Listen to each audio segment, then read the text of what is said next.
muy feo, y que las compañeras dijeran, no, nosotras nos quedamos, nosotros venimos a defender nuestra escuela. Y se quedaron, ¿no? Entonces, el que las mujeres también se impusieran con los mismos compañeros, ¿no? Y dieran esa actitud, tuvieran esa actitud frente a ellos de ser iguales, pues obviamente también eso cambia mucho la visión de los mismos compañeros hombres, ¿no? Y de hecho, también Mirto cuenta, ¿no? Que cuando ella iba a ser cuando estaban viendo quién iba a estar dirigiendo la ceremonia del 2 de octubre en Tlatelolco, que uno de los compañeros mencionó que las mujeres estaban luchando hombro a hombro, o sea, los mismos compañeros también ya entendían eso, y era gracias a las actitudes y las imposiciones que tenían las compañeras frente a ellos. Y dijeron, pues bueno, le toca a una mujer dirigir, votaron, a Mirto dice que eran alrededor de 250 más o menos los que participaban o los que representaban en el comité de huelga, y mujeres eran entre 10 y 15. Ella le ganó a una de las compañeras por un voto, dice, y pues le tocó a ella. Ella estuvo ahí en el 68 con un micrófono en mano, cuenta cómo cuando empiezan a ver las luces de bengala y empiezan a ver que disparan, un compañero detrás de ella le dice, diles por el micrófono que son balas de salva, ¿no? Que no pasa nada, que nos quieren asustar. Dice Mirto que ella se asoma y empieza a ver cómo caen los cuerpos y dice, ¿no? De repente la agarran, se van y bueno, ella tuvo la fortuna de... Bueno, no la fortuna porque pasó momentos muy, muy desagradables, la llevaron a un hospital, tuvo que huir a Guadalajara, la tuvieron en un hospital prácticamente secuestrada, hasta que una enfermera la ayudó a salir, se tuvo que ir a Guadalajara y después cuando volvió a la ciudad, pues no podía salir para nada. Pero otras compañeras como Ignacia Rodríguez y Roberta Bedaño, la Tita y la Nacha, pues ellas sí fueron encarceladas, ellas fueron secuestradas, fueron encarceladas una vez, las soltaron por falta de pruebas, y después las secuestraron y de ahí se las llevaron ya a la cárcel y no les dictaban sentencias. Ellas estuvieron más de un año en la cárcel de mujeres, en reclusorio de mujeres, sin ninguna sentencia, lo cual es ilegal. Dice que cuando las acusaron, les pusieron 8 delitos convencionales, robo, homicidio, violencia, y 2 políticos, que era agitación de las masas y no sé qué otra, ¿no? Y ahí estuvieron 2 años. La Tita al parecer se quedó 2 meses más que la Nacha, ya después la misma Nacha dice que fue porque supieron que la Tita habló en varios mítines que se tuvieron en el Zócalo, entonces por eso ya le dieron 2 meses más. Entonces, pues yo creo que es el claro ejemplo de que las mujeres sí estaban hombro con los hombres, y que, insisto, sí fue muy importante su participación para lo que ahora conocemos como feminismo. Y pues esa sería mi primera participación. ¿Sabes qué, Grecia? La percepción era muy clara.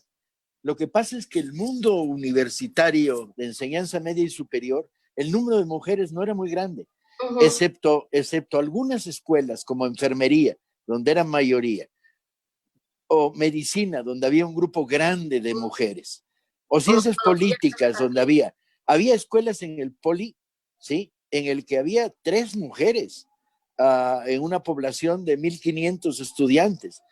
En Chapingo no había tradición. Ahora que he vuelto los últimos años a Chapingo, una de las maravillas es ver que la mitad de los futuros agrónomos son mujeres. Entonces había una población femenina minoritaria, pero la batalla importante no es de las compañeras más aguerridas y más brillantes. La mejor oradora callejera que yo conocí en 68 era Mari Carmen Fernández, de Ciencias. Se trepaba en los postes de la luz y a puro pulmón era la mejor oradora, la más conmovedora, la más precisa, la que agitaba mejor. Y luego las corretizas, porque cada meeting esquinero los granaderos aparecían 10 minutos después de que habíamos empezado. Pero la batalla principal no fue esta la más visible, la más clara, de la que tú registras un montón de nombres y faltan muchísimos de compañeras. La batalla fundamental era el segundo día del movimiento, en tu casa, decirle a tu padre y a tu madre, si mis hermanos van a ser guardias, ¿por qué yo no? ¿Sí? Y esa batalla, újole, era una batalla que iba contra la tradición, los miedos, el rol femenino asignado. Y esa batalla era impresionante. Compañeras que salían a escondidas de las noches de su casa para ir a hacer guardia nocturna, y que había que organizar un sistema para que se brincaran desde la terraza de su casa para llegar a dormir a la facultad. Compañeras para poder salir en manifestación. ¿Por qué mis hermanos sí y yo no? Y esta es la batalla igualitaria fundamental que se genera dentro del movimiento. Yo la viví de cerca con las compañeras de Ciencias Políticas, que era una facultad donde en cambio, había muchas mujeres, y participaron desde el primer día, en brigadismo, en la toma de la escuela, en la coordinación. Además, rompiendo los roles tradicionales. En Ciencias Políticas, por votación del Comité de Huelga, el primer cocinero que se nombró, porque teníamos tomada la cafetería y había que darle de comer a los brigadistas, fue una compañera. Por machistas, chinga, y por tontos, porque no sabía cocinar. Y entonces comimos nopales hervidos sin sal durante 2 días, hasta que en una asamblea la compañera dijo, machistas y pendejos, hubieran elegido, y cambiamos de cocinero para un cuate que sí sabía cocinar. Yo creo que esto estaba, el fondo igualitario del movimiento, les costaba, en algunas escuelas les costaba aceptar la participación de la mujer en términos de igualdad. Pero en otras, en algunas prepas, por ejemplo, fue muy, muy, muy rápido. Y desde luego fue una victoria hacia el futuro. Oigan, me voy a escapar a por cigarros y ahorita vengo. Pero sigan. Bueno, ahora podemos continuar con la participación de nuestro compañero Alejandro González. Les voy a leer un poquito sobre Alejandro González. Alejandro ha participado en apoyo a distintos movimientos sociales, como la defensa del territorio de Zacualpan contra la mina. Ha estado en apoyo a la huelga de hambre de los trabajadores universitarios en contra de la reforma energética y fue integrante fundador de la Coordinadora Estudiantil Universitaria en el Movimiento de Regeneración Nacional, del que ahora es secretario estatal de jóvenes. Bienvenido, Alex. Saludos a todas y a todos. Todes. Y bueno, aprovecho esta transmisión, este espacio, para pedir que las y los estudiantes, las y los mexicanos, debemos lograr que el 2 de octubre del 68 nunca sea olvidado. A lo largo de la historia en México, los movimientos estudiantiles han sido parte de la voz de nuestro país y la indolencia del Estado. En el 68, las y los estudiantes lograron organizar un movimiento que exponía y que demostraba el autoritarismo. Muchas personas de distintas luchas se unieron al llamado de las y los estudiantes. Como respuesta del Estado, pues se dio la represión hacia los estudiantes, la matanza de Tlatelolco, donde pasados los años se sigue sintiendo esta vibra de lucha, se sigue sintiendo la rabia, pero también la necesidad y la esperanza por hacer de México pues un mejor país, donde todas y todos seamos escuchados por igual. En esos tiempos, en Colima, se consolidaba la Federación de Estudiantes Colimenses con el apoyo político y oficial del Estado, permitiendo el control oficial ante el movimiento estudiantil en Colima. Esto se dio entre una disputa de aquellos que estaban a favor de que el Estado controlara, digamos, el movimiento estudiantil y aquellos que estaban en contra. Todos aquellos que estaban en contra, pues siguieron organizándose. Se logró que el Comité Nacional de Huelga, el 24 de septiembre, viniera a Colima, se hiciera un meeting donde se explicara cómo se estaba viviendo el movimiento estudiantil en la Ciudad de México. Pero el gobierno desde ese entonces cooptó a la FEC. El gobernador incluso envió una comitiva de estudiantes de la FEC para reiterar el apoyo de las juventudes de sus filas al presidente de la República de ese entonces, quien había reprimido a la manifestación y las manifestaciones que se habían dado en la Ciudad de México. Y fue un ejemplo parteaguas de cómo la gente se organizaba para pedir la democratización de la vida pública en nuestro país. La desaparición de los 43 normalistas de Ayotzinapa, el movimiento que también desató y demostró la indolencia, el autoritarismo del Estado cuando Peña Nieto era presidente, pues en Colima se logró en ese momento una de las marchas más grandes y significativas en donde el pueblo de Colima, las y los estudiantes expresaron su enojo y su rechazo a la falta de democracia, a los gobiernos alejados del pueblo, a las formas del viejo régimen, que ahora gracias a la esperanza pues está en decadencia. En nuestro estado se han dado movimientos estudiantiles importantes, el movimiento estudiantil disidente que demostró una fuerte oposición a la imposición a modo de rectores en la Universidad de Colima, la falta de democracia en esa institución y sobre todo la corrupción que ahí impera. La Coordinadora Estudiantil Universitaria, de la que formé parte como miembro fundador, retomaba también las demandas de democracia, del combate a la corrupción y de una verdadera universidad de las ideas. En ambos movimientos que mencioné hace un momento, la FEC actúa en contra de esos y esos estudiantes organizados, junto con los medios de comunicación, junto con la burocracia universitaria y el gobierno del Estado. La FEC sigue siendo parte de ese acuerdo de mantener las mismas prácticas y el régimen de corrupción que hay entre el gobierno del Estado y la universidad. Ahora estamos viviendo tiempos de cambio en nuestro país, en nuestro estado también. Hay voz del pueblo dentro del Congreso. Habrá un cambio de gobierno donde la esperanza está empujando para expulsar a los corruptos, a quienes gobiernan para unos pocos, a los represores e intolerantes. Pero es necesario que las voces e ideas de las y los estudiantes se organicen, que surja un movimiento estudiantil legítimo como en el 68 y que sea la voz que exponga y demande todas las necesidades que los estudiantes padecen, necesidades también fruto de la corrupción de quienes han tomado las decisiones en el Estado, en la universidad y en las escuelas. Las y los estudiantes, la gente de izquierda, los pensamientos progresistas, quienes hemos luchado por un Colima más justo, debemos de lograr que el 2 de octubre de 1968 nunca se olvide. Les abrazo desde la distancia y sigamos luchando. Muchas gracias, compañero. Bueno, ahora damos paso a la intervención de nuestro compañero Vladimir Parra. Él es diputado local del estado de Colima y presidente del Consejo Estatal de Morena.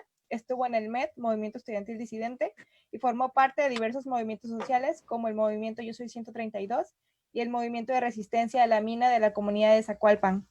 Bienvenido, Vladi. Bien, pues muchas gracias a Paco por compartir esta charla, estas reflexiones con nosotros, a Grecia en esta interesante relatoría de la participación de las mujeres, a Alex por la aportación acerca de la importancia de los estudiantes, de los jóvenes en los procesos de cambio. Yo quería hacer algunas reflexiones sobre el 68 y el cambio de régimen, porque es algo que ahorita estamos atravesando y hay que caracterizar el 68. ¿Qué contexto había en el 68? Un partido de Estado, un partido único, autoritarismo, represión, falta de libertades, y esto llevó a que la sociedad, a que los estudiantes, sobre todo en las universidades, pero también, digamos, en lo popular, hubiera una explosión ideológica, una fiesta de las ideas, de las emociones, en México y en el mundo. A mí por eso me gusta mucho el libro de Humberto Muchacchio, el de 68, Gesta, Fiesta y Protesta, porque precisamente es lo que dice Paco, es que no nada más es el 2 de octubre, es todo lo que se logró, es, digamos, una revolución cultural en nuestro país y en el mundo, y creo que es bien importante, digamos, como un referente tenerlo. ¿Qué había? Pues estaba el movimiento de los ferrocarrileros, encabezado por Demetrio Vallejo, rompieron con los charros, les tomaron los locales sindicales, hubo represión del gobierno hacia el movimiento ferrocarrilero, y esto también creo que marcó un parteaguas en la izquierda, por la participación de Demetrio, el movimiento de los médicos también, el movimiento de los maestros, que fue muy importante, con Otón Salazar, la ocupación militar después del Instituto Politécnico Nacional, el asalto a la Escuela Nacional de Maestros, y la relación también de las universidades con los regímenes priistas, con los gobiernos del Estado, ya lo explicaba también Alejandro. Ese es el régimen que con algunos cambios, pero había sobrevivido. Ese mismo régimen que no permite la democracia en las universidades, que vetó una vez a Paco Taibo aquí en Colima, que nos dijeron que no podía dar la charla. Entonces, digamos, nos estamos enfrentando a ese viejo régimen y lo estamos además cambiando, porque hoy se puede cuestionar al presidente todos los días en las mañaneras, porque hoy hay protestas, porque hoy no hay una falta de libertad de expresión.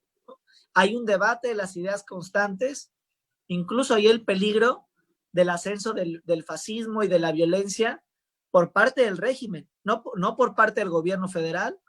Y también es importante enumerar el cambio de régimen significa también memoria histórica.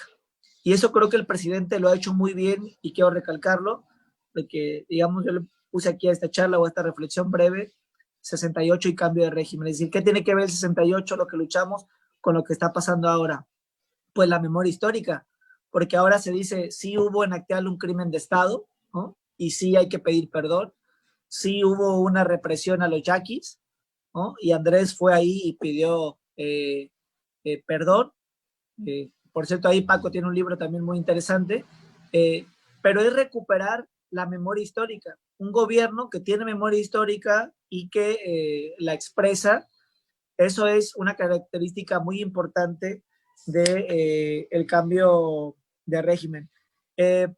También los jóvenes luchábamos en contra de los poderes fácticos, en contra de las mentiras de los medios de comunicación. Nosotros en el Yo Soy 132 precisamente decíamos, ¿cómo es posible que las televisoras impongan un presidente de la República?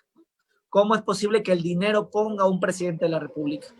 Que las despensas pongan un presidente de la República?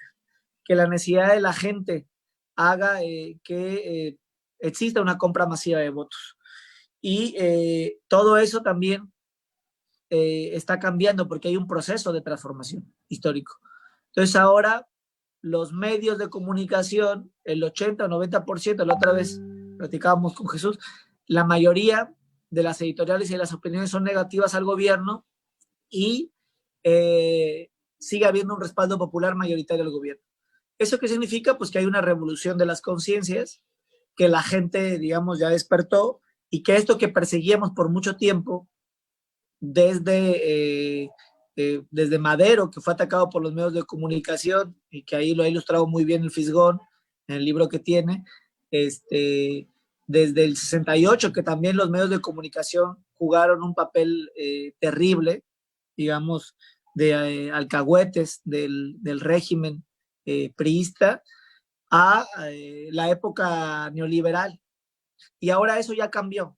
Entonces hay que ver lo positivo, los cambios que no están dados, sino, digamos, están caminando con sus contradicciones y con limitaciones, pero que ya es diferente, y los retos que tenemos, que yo creo que un cambio de régimen no puede ser solamente del gobierno. O sea, estaríamos en un error si decimos, es que el cambio de régimen es un cambio de partido o es un cambio de gobierno. Aunque sea un partido de izquierda, un gobierno democrático, no puede haber cambio de régimen si no hay una movilización social, si no hay una participación de la gente activa. Decía Paco, lo importante pues fue que hubo 123 días de huelga y cómo se mantuvo eso por mucho tiempo y la organización que desató el 68 en todo el país. Entonces yo creo que es el reto de la cuarta transformación, es decir, cuándo los estudiantes se van a empezar a organizar para reivindicar la cuestión del derecho a la educación, por ejemplo, la educación superior gratuita, que las universidades se resisten. El gobierno lo propone, las universidades se resisten, pero no hay un movimiento estudiantil ahora organizado que esté apoyando las demandas progresistas del gobierno, ¿no? Entonces, creo que es lo que hace falta. Así en la cuestión, digamos, de la minería, en la cuestión, está el gobierno haciendo reformas progresistas, está haciendo su trabajo con sus asegúnes, pero creo que lo que sí hace falta es ese espíritu del 68, de una mayor participación social para dar el cambio de régimen.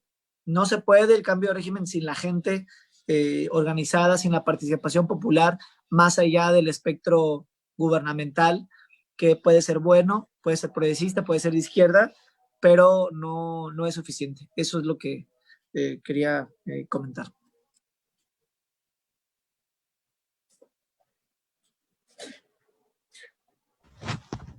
Muchas gracias, Vladi, por tu participación.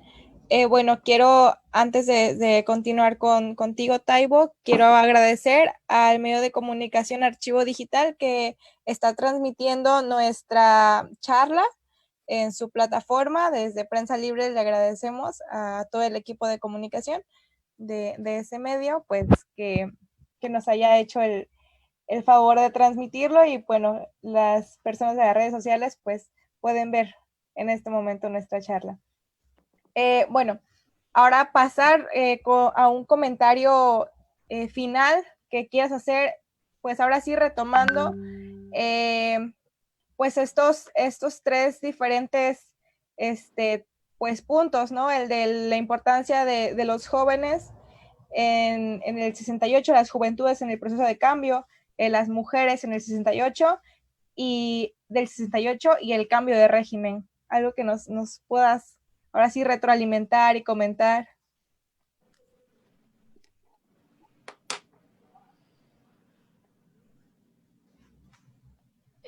No te escuchamos, Paco.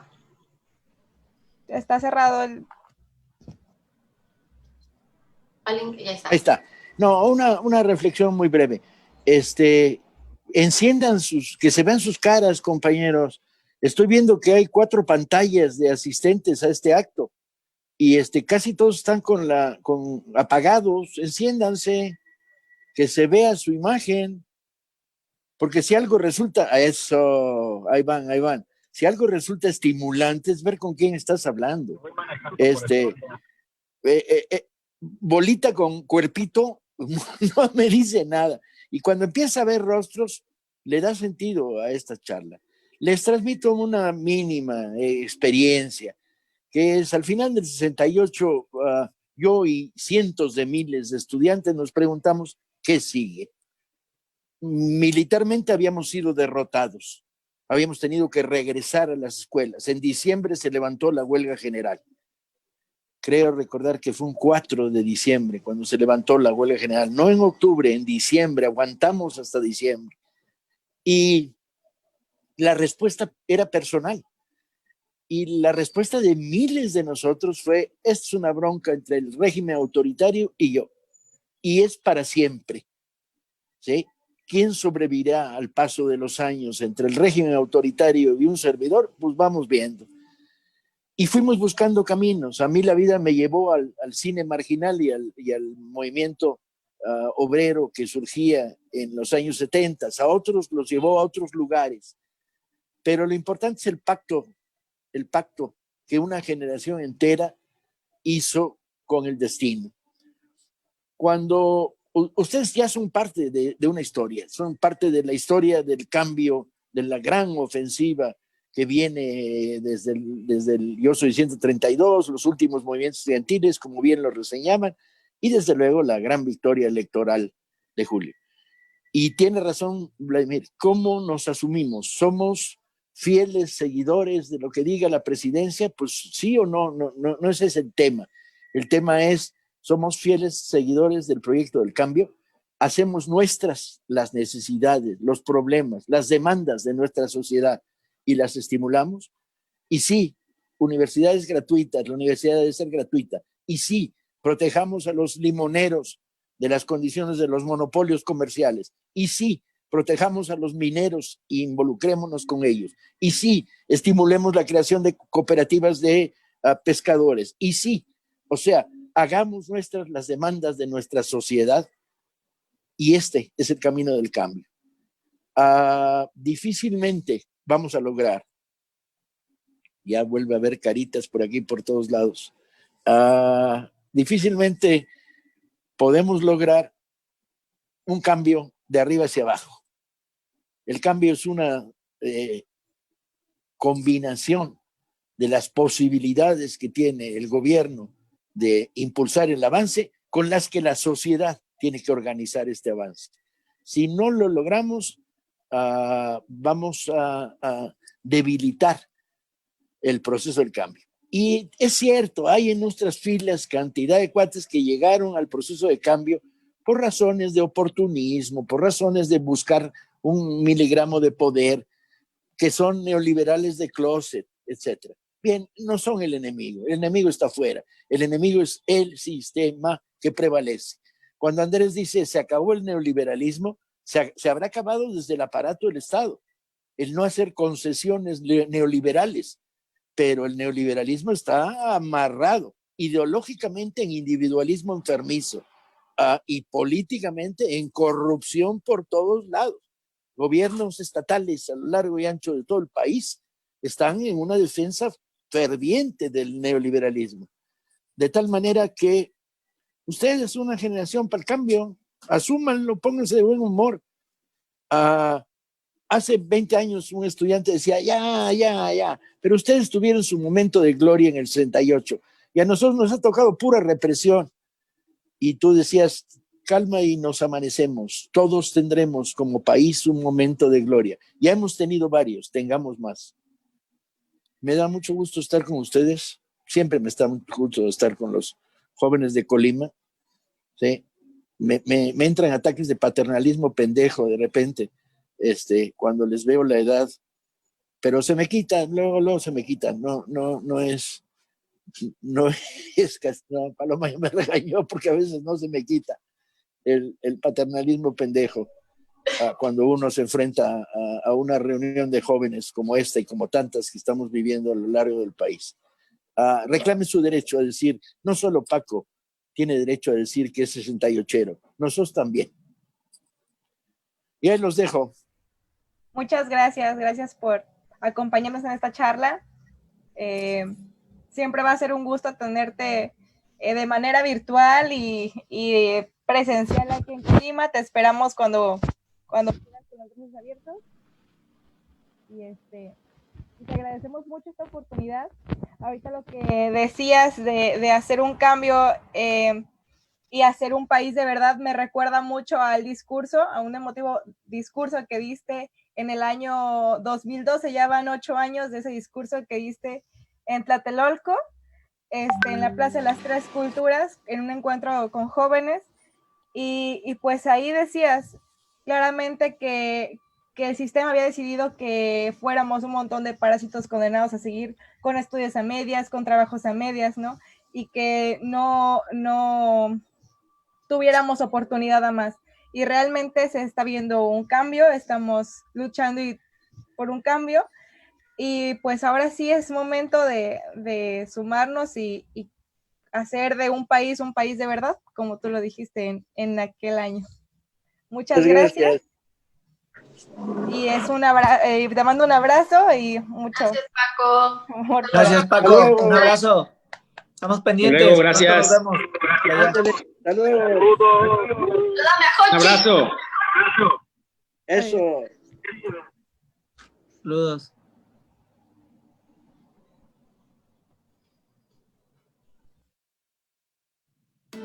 Thank you.